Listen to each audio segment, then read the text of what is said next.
you. So I'm Margaret Ogunbanwo, and I've always been of Maggie's Exotic Foods, but generally people talk about Maggie's or Maggie's sauces. So recently we are in the process of changing it all up. So we're known as Maggie's, and we bring an African twist to your everyday dish. I've listened to so many great speakers, and you know, it's not so much how am I going to follow them. There's so much they've said that I agree with, that I want to touch, but I can't touch all of them. But Roger started with, I was minding my business, he said. Well, I was minding my business on the 14th of June. And so you know how movies are, they show you the future and the past. Well, let me take you back a bit. So my background is that I was born in the UK, and brought up in Nigeria specifically. And one of my first experiences of women in business was women on the roadside, in the evenings with their children there, trying to earn a little bit of money to feed their family the next day. And Amal did mention that a lot of people from BME communities must work to earn. That was my experience of women.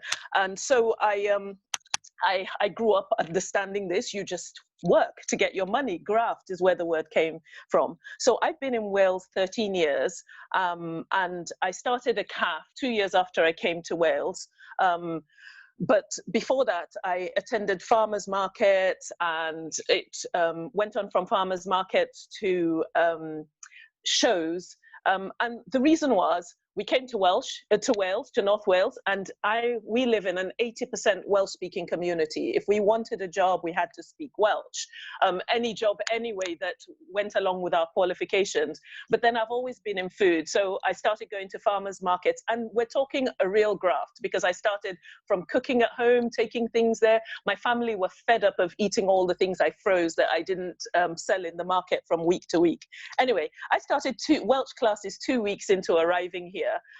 Because I believe that it helps to understand people better if you understand their markets. So I went from markets, cafe, and then I experienced a really significant life change, and I closed the cafe. But while we were having cafes, I decided to bring a bit of Africa to North Wales by having pop-up African restaurants. And those became really more successful than the cafe. So when I closed the cafe, I concentrated on doing that. And when you're eating food from parts of Africa, some of them are nice and spicy, some of them are fruity. So when it came to the spicy evenings, I would not be able to make the food as spicy for my audience, but I always had a pepper sauce of some description. So come 2015, I made this fab sauce. I'm saying it's fab myself. I tasted it and I'm like, whoa. And I asked my family, whoa, whoa.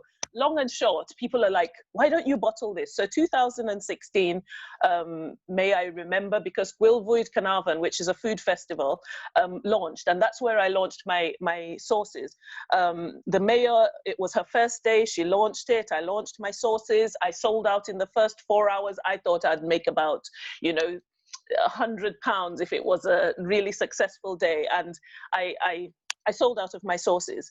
Anyway, so from that, we've been going for over 3 years now, I think going on 4 years, and it has been a graft. And just listening to some of the other speakers, one of the things Kuram said was, there were things he had to pick up. There were things I didn't know. There were not people that I could turn to speak to or to ask about it. And one of the things I would say about myself, I was born in the UK, so I'm fairly fluent in English, but I recognize that many BMEs do not have English as a first language, a bit like where I'm living. English isn't their first language, so I tried to learn their language so I could communicate. And so it's difficult to know who to go and ask. When I first arrived, I was told that there was someone I could talk to, and I did go and talk to him. He was supposed to be the representative for the BME communities, but his funding had run out, and that was the end of the thing. So I have slugged for 4 years to get to know what I needed to know.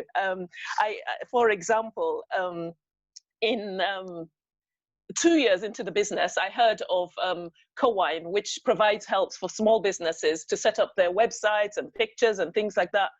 2 years, I had set up my own website. I had spent my own money, and I didn't get to know about it. So one of the things I I've picked up from people talking, and I have found, is that there are, and I think the minister talked about it, there are bodies out there, but there are not people in the bodies who speak our language.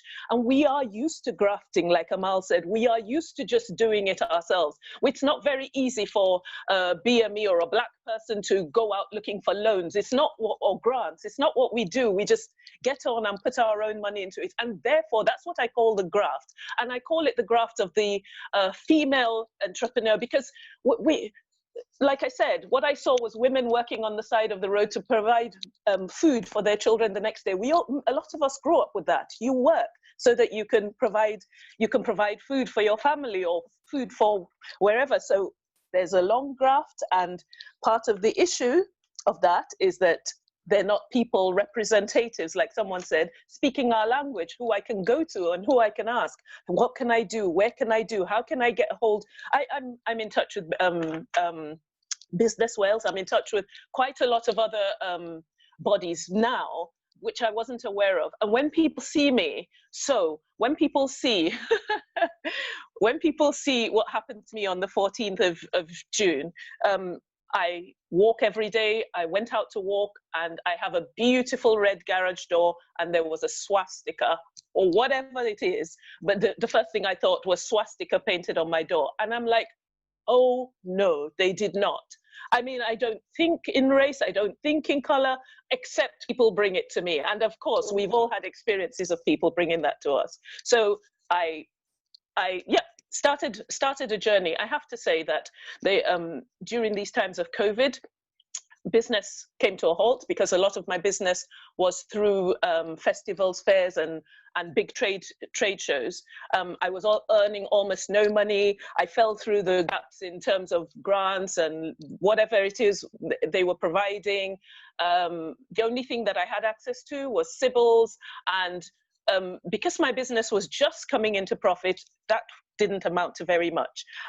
However, having had the 14th of June and put this on Facebook, we have had such an amazing outcry that people have come to support my business that we haven't even fulfilled all the orders that came on the 17th of June now. It has become a huge thing for us. It has opened us up to different opportunities, and it has also provided the means that I had, because I mean, talk about losing over 85% of your income, but you know what, we're back there, and there are a lot of BME females who are grafting to try and get into business. It would be nice if there were mentors. It would be nice if there were mentors who understood their language. It would be nice, and I don't mean the spoken language, the way we think. It would be nice if there were mentors who can signpost us to what it is we really need moving on from here.